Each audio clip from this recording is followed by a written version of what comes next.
When people hear ancient ruins, their minds quickly fly to popular spots like the pyramids of Egypt and Machu Picchu in Peru. While these ancient ruins are very impressive, there are many other clues of ancient civilizations that are hiding in plain sight, and people just amazingly stumble on them. In this video, we take you to literally the middle of nowhere where the lost civilization of the Sumerians has just been found, and other civilizations you never knew existed. Have you heard about the ancient civilization of Petra? The prehistoric Jordanian city of Petra, carved directly into vibrant red, white, pink, and sandstone cliff faces, was lost to the Western world for hundreds of years. Petra, located amid rugged desert canyons and mountains in what is now the Hashemite Kingdom of Jordan's southwestern corner, was once a thriving trading center and the capital of the Nabatean Empire between 400 BC and AD 106. What is amazing, however, is that there are other ancient cities with mind-blowing structures like Petra that nobody is talking about. These cities are separated by hundreds of miles, but there are a lot of reasons to believe they had the same ancient builders. How could this have been possible? Before being conquered and absorbed into the Roman Empire, the Nabateans ruled a vast swathe of the Middle East, stretching from modern-day Israel and Jordan to the northern Arabian Peninsula. The remains of their innovative networks of water capture, storage, transport, and irrigation systems can still be found in this area today. According to archaeologist Zaidun al-Mu'aysin of Jordan's Yarmouk University, the Nabateans have been in Petra since at least 312 BC. While a visitor to Petra will be impressed by the sights, more clues lie beneath the surface. Scientists have only uncovered 15% of the city. The vast majority, 85%, is still underground and unexplored. Petra's importance in international trade began to dwindle after Rome formally took possession of it in AD 106. The city continued to deteriorate, aided by earthquakes and the increasing importance of sea trade routes, and Petra reached its nadir near the end of the Byzantine Empire's rule around AD 700. Today, visitors can see a variety of Nabatean and Greco-Roman architectural styles in the city's tombs, many of which were looted by thieves, and the treasures were thus lost. But if these tourists want to see more Petra-like structures, they need to head to Mosul in Iraq, where scientists have just uncovered a whole kingdom buried under a dam.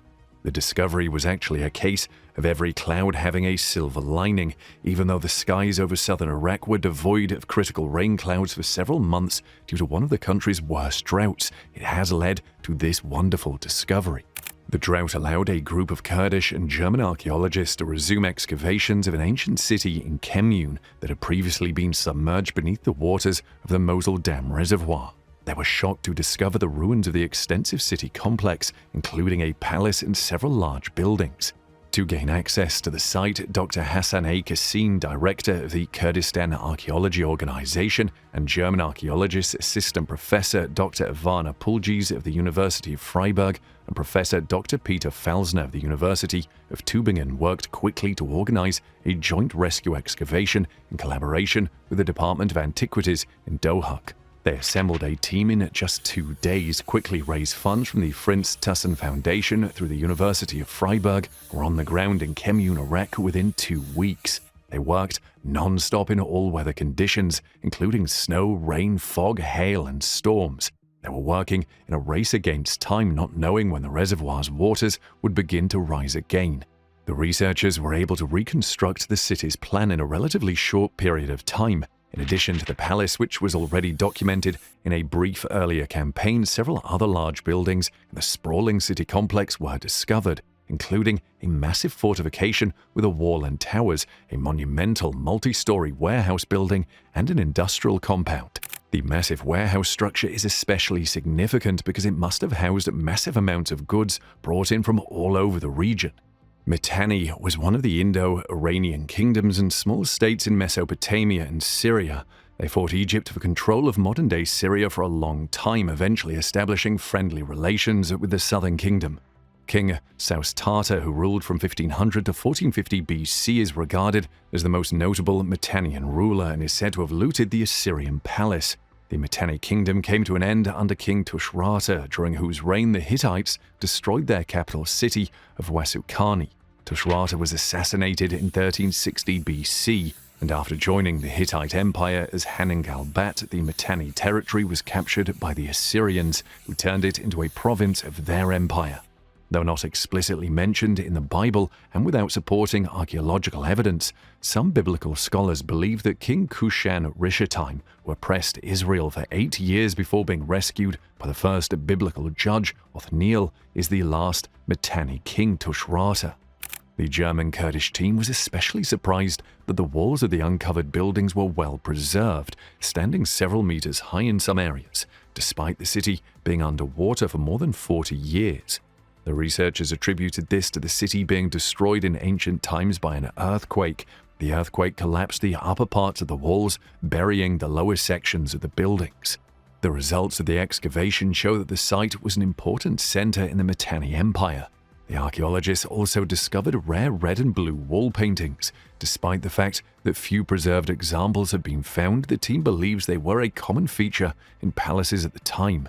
Interestingly, Kemyun is only the second site in the region where Mitanni period wall paintings have been discovered. Aside from the buildings, the archaeologists made another significant discovery. They discovered 5 ceramic vessels containing an archive of over 100 cuneiform tablets dating from the Middle Assyrian period, shortly after the city was destroyed by a devastating earthquake.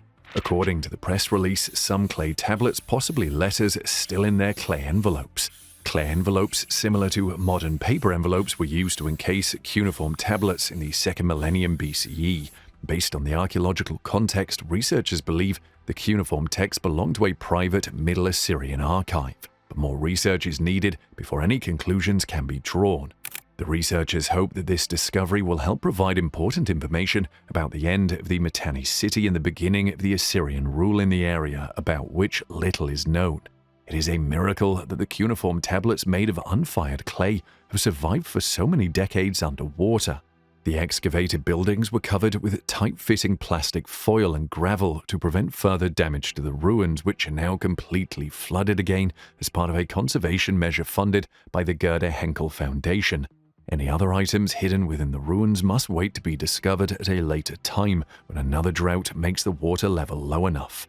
Another site with an even more striking resemblance to Petra is the ancient city of Hegra in Saudi Arabia. But there is another reason scientists are excited about this lost city. In the scrub-speckled desert north of Al Ula in Saudi Arabia, with rocky outcrops and giant boulders the size of buildings, beautifully carved and with classical-style pediments and columns poking out of the sands like divinely scattered seeds, sits the amazing city of Hegra.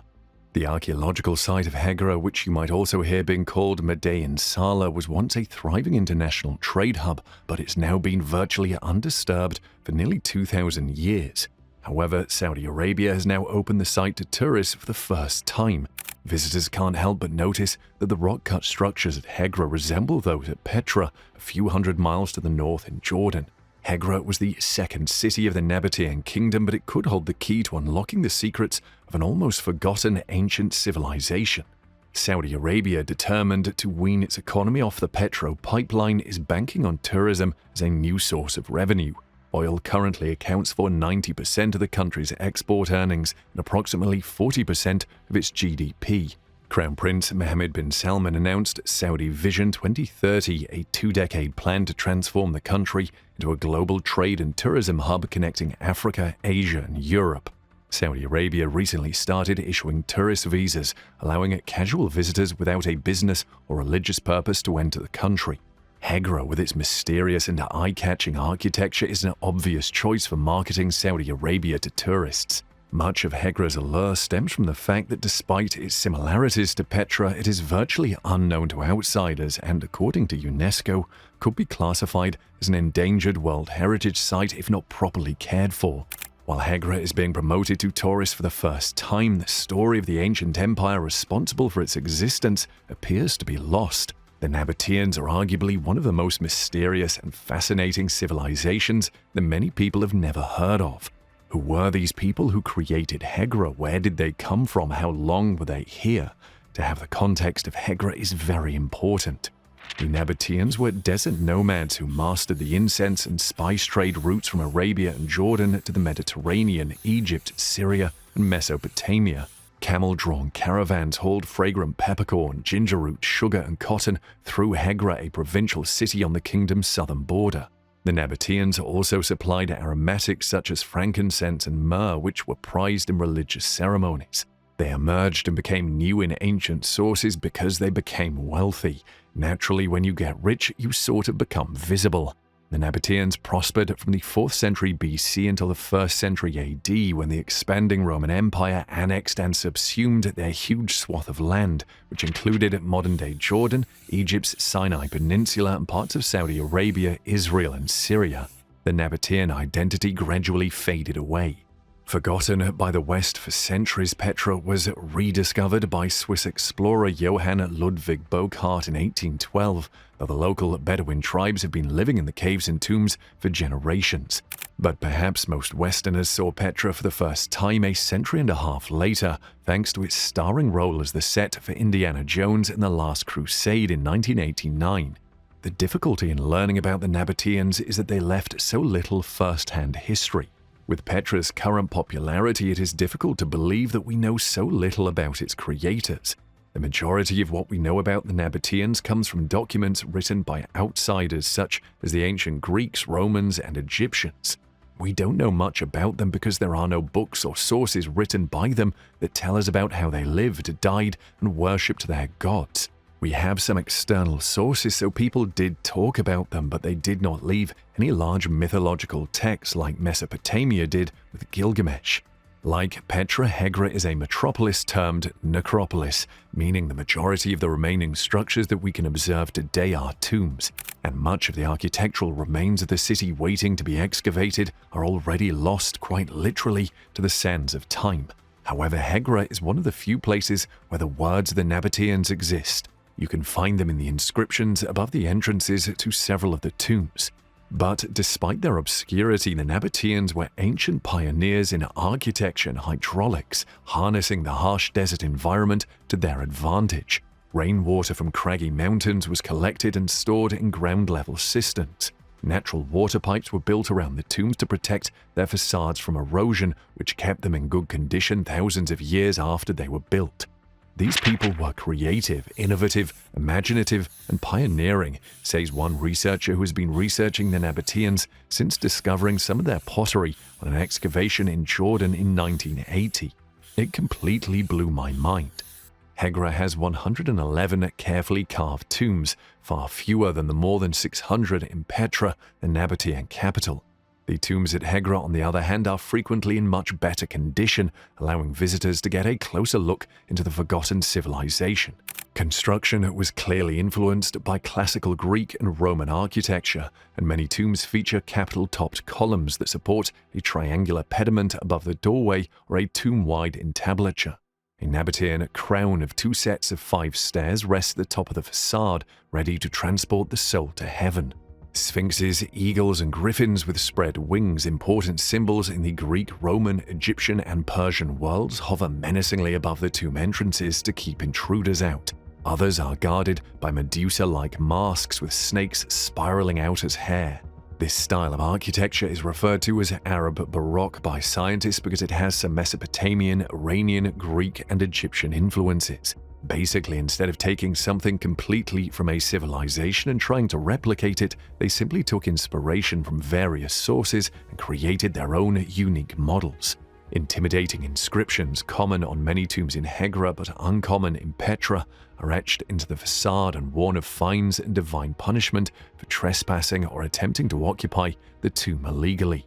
A portion of the inscription on Tomb 41 says, "May the Lord of the world curse anyone who disturbs or opens this tomb, and further curse upon whoever changes the scripts on top of the tomb." The inscriptions, written in a precursor to modern Arabic, read as jumbled legalese at times, but a significant number include dates, which are a goldmine for archaeologists and historians. Hegra's oldest dated tomb is from 1 BC, and the most recent from 70 AD, allowing researchers to fill in gaps on the Nabateans' timeline, though building a clear picture is still problematic. Approximately 7,000 Nabatean inscriptions have been discovered throughout their kingdom, but only a little more than 100 of these 7,000 have dates. Most of them are very brief graffiti, the name of an individual and his father, or a petition to a god. Because their content is limited, it is difficult to write a history based on the inscriptions. Some of Hegra's tombs contain the final resting places of high-ranking officers and their families, who, according to the writing on their tombs, carried the adopted Roman military titles of prefect and centurion with them to the afterlife. The inscriptions also underscore Hegra's commercial importance on the empire's southern fringes, and the texts reveal the diverse composition of Nabatean society. I contend that the term Nabatean is not an ethnic term, Graf says, rather it's a political expression. It means they are in charge of a kingdom or a dynasty, and there were various types of people in the Nabatean kingdom: Hegrites, Moabites, Syrians, Jews, and others. The stories of many of these tombs are unknown. The monolithic tomb of Lian, son of Cuza, which stands about 72 feet tall, is Hegra's largest tomb. It is also known as Casa al-Farid, which translates to Lonely Castle in English due to its remote location in relation to the other tombs. The lower third was left unfinished, with rough, unsmoothed chisel marks. A few tombs were abandoned in the middle of construction for unknown reasons. Tomb 46's deserted work demonstrates how the Nabateans built from top to bottom, with only the stepped crown visible above an uncut cliffside. Both the tomb of Lian, son of Cuza, and Tomb 46 have short inscriptions that identify them as belonging to specific families.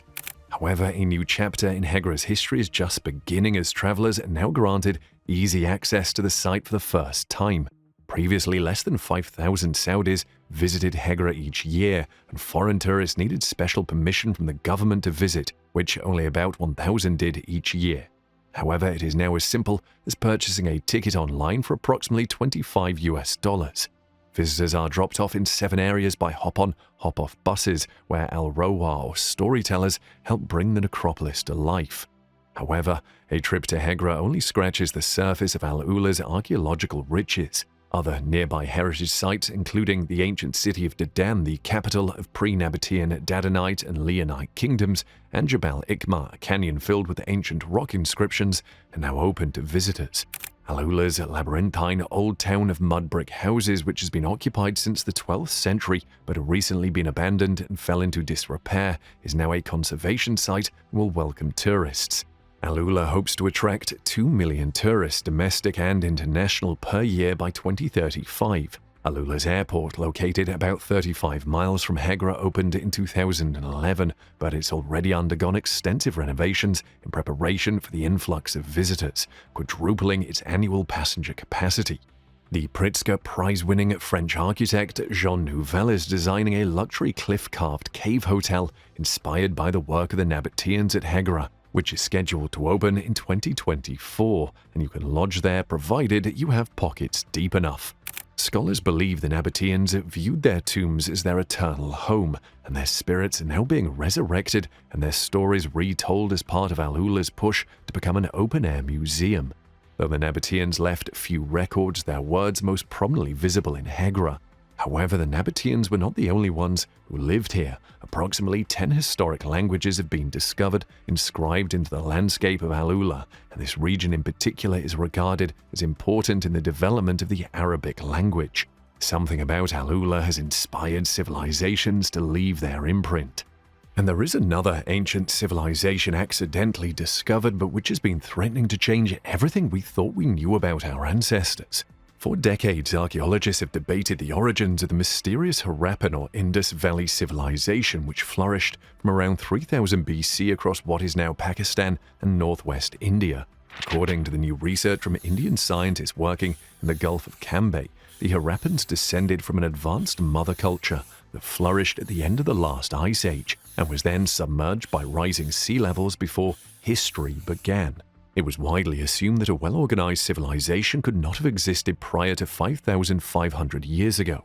Many people were hesitant to accept that the flood myths mentioned in many ancient religious writings contained some truth. The recent discovery in India's Gulf of Cambay stunned many, prompting some to sit up and take notice. It proved the existence of an ancient civilization that had been submerged by the sea. The methodologies used to study this discovery were novel and different, utilizing advanced marine technologies and the most recent scientific applications from various disciplines. Traditional but conservative archaeologists found it difficult to accept that a major discovery could have been made using previously unknown and unapplied techniques and for the first time. When the side-scan sonar images of underwater structures were first shown, some referred to it as computer software magic. And when hundreds of artifacts were collected and displayed, they concluded that an ancient river could have carried them. Again, detailed scientific studies were conducted to demonstrate that the artifacts are still in situ. The discovery has clearly established the possibility of ancient civilizations being submerged as a result of rising sea levels following the last ice age. The oldest city-state civilization is thought to have existed in Mesopotamia around 5,500 years ago. An extensive, previously unexplored mature civilization existed in the northwestern part of India, bordering Pakistan and Afghanistan. This is the famous Harappan civilization which existed between 5,300 and 2,800 years ago. This includes major ruins such as Mohenjo-daro, Harappa, and Dholavira, as well as villages, craft centers, campsites, river stations, fortified places, and ports. To the surprise of the archaeologists, the cities had straight-line streets, proper drainage and sanitary arrangements, and excellent water conveyancing systems, including check dams for storing water. The use of various artifacts, metallic objects, various types of pottery, the construction of massive structures, and so on could not have happened overnight, so there was clearly a major missing link between the ancient hunter-gatherer people and the Harappan civilization. There were numerous Paleolithic, Mesolithic, and Neolithic Stone Age cultures in India. However, none of them bear even a passing resemblance to the Harappan civilization. It is possible that the missing link between the two is either hidden or has been submerged as a result of major sea level rise caused by ice sheet melting. It is well known that during the last glacial maxima or ice age, the seas all over the world shrank and the sea level around 18,000 years ago was about 130 meters lower than it is today. So it makes sense to look for such submerged civilizations near present-day Indian coastal areas, particularly along the paleo-channels of various rivers. The National Institute of Ocean Technology, a Government of India initiative, has conducted several multidisciplinary marine surveys along India's coastlines for a variety of purposes. They discovered paleo river channels in the sea while conducting geological surveys in Gujarat and the Gulf of Cambay. These were thought to be the extension of the area's current major rivers. A series of square and rectangular features arranged geometrically, which is unusual in the marine domain, stood out. Such characteristics are unlikely to be the result of natural marine geological processes. This led the researchers to believe that human craftsmanship was involved. The authors followed up on the surveys, and a couple of paleo channels of old rivers were discovered in the middle of the Cambay area under 20 to 40 meter water depths, about 20 kilometers from the present-day coast. The scientists used sonar, which creates images of the sea floor by using sound waves. Hard areas reflect more energy and are represented by darker shades, whereas soft areas do not reflect as much energy and are represented by lighter shades. Initially, two major river paleo channels were identified. One was 9.2 kilometers long and the other was 9 kilometers long. When these were sampled, it was discovered that just below a few centimeters of thin marine sediment cover, river alluvium and pebbles typical of terrestrial river sediments were observed, followed by typical river conglomerates at depth. Such evidence clearly demonstrated that the area now submerged in the sea was once dry land with rivers flowing through it.